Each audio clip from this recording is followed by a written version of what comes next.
5 seconds. Start.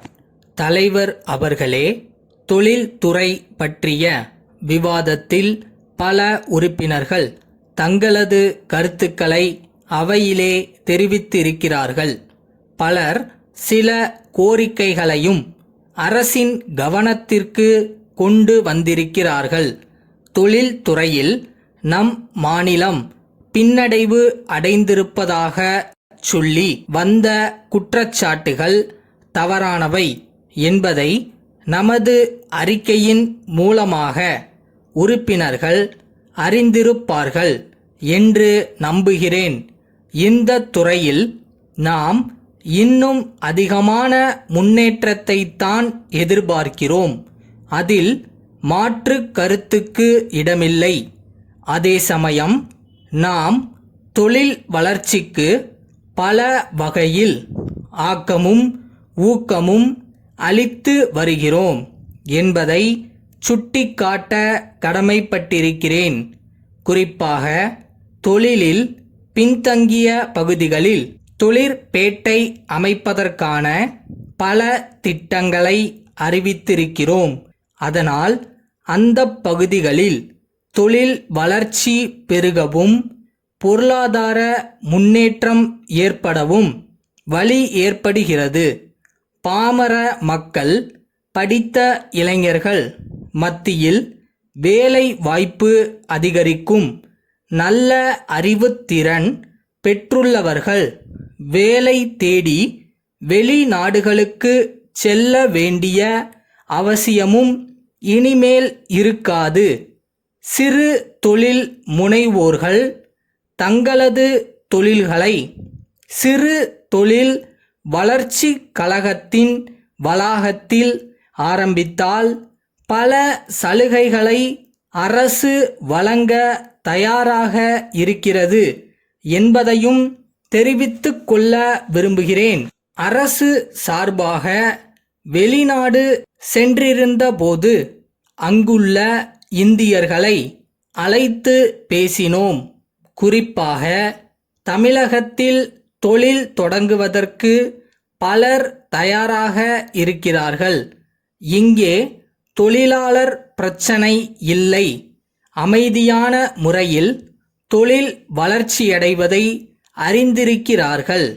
அவர்களுக்கு தேவையான மின்சாரம், உரிமங்கள், அடிப்படை வசதிகள் ஆகியவற்றை அளிப்பதற்கு அரசு உத்தரவாதம் கொடுத்தால் போதுமென்று சொன்னார்கள். அதை பற்றி கவலைப்பட வேண்டாமென்று சொல்லி அழைத்திருக்கிறோம். அவர்கள் தமிழ்நாட்டுக்கு வந்து பல தொழிற்சாலைகளை நிறுவுவார்கள் என்று நம்புகிறோம்.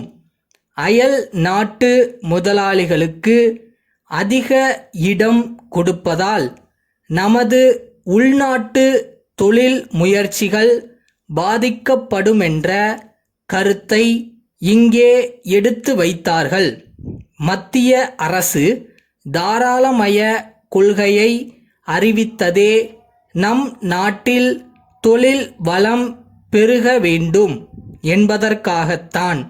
நம் நாட்டிலுள்ள தொழில் முனைவோர் மற்றவர்களை விட அறிவிலோ ஆற்றலிலோ குறைந்தவர்கள் அல்ல என்பதை நாம் அறிவோம்.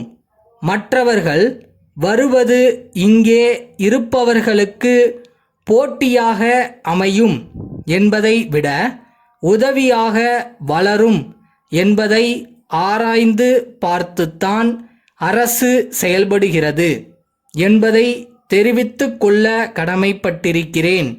வெளிநாட்டிலிருந்து வருகிறவர்களுக்கு வழங்கப்படுகிற வரி சலுகைகள் போன்றவற்றை இங்கே உள்ளவர்களுக்கும் அளிக்க வேண்டுமென்று கேட்கப்பட்டது.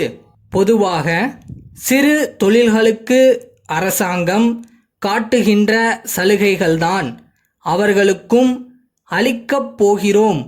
அதில் எந்தவிதமான பாகுபாடும் இருக்காது என்பதை தெரிவித்துக் கொண்டு தமிழகத்தில் தொழில் வளம் பெருக அனைவரும் முயற்சிப்போம் என்று சொல்லி அமைகிறேன். திருச்சி காந்தி கதர் விற்பனை நிலையம் மேலாளர் சிவகாசி பாண்டியன் நிறுவனத்திற்கு எழுதிய கடிதம். அன்புடையீர், நாங்கள் கடந்த 20 ஆண்டுகளாக கதர் துணி மற்றும் கிராம கைவினை பொருள்களை விற்பனை செய்து வருகிறோம். சமீப காலமாக மக்கள் கைவினை பொருள்களின் பேரில் அதிக ஆர்வம் காட்டி வருவதை எங்கள் விற்பனை பட்டியல் எடுத்து காட்டுகிறது.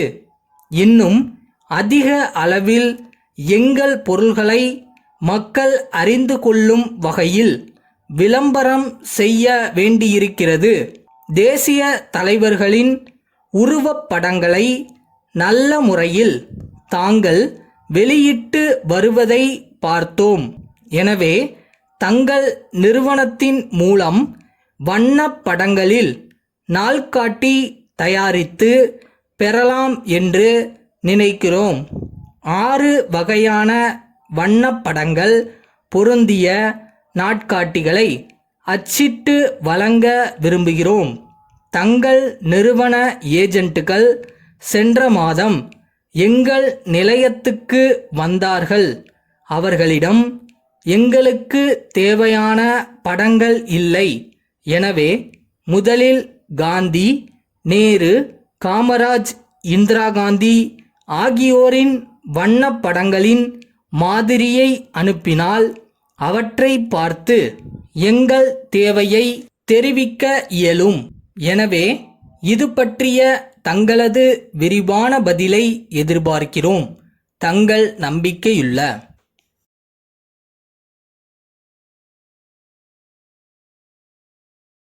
வாழ்க்கையில நம்ம என்ன பிலீவ் பண்றோமோ அது நடக்கும். சில பேருக்கு உடனே நடக்கும், சில பேருக்கு டைம் எடுக்கும்.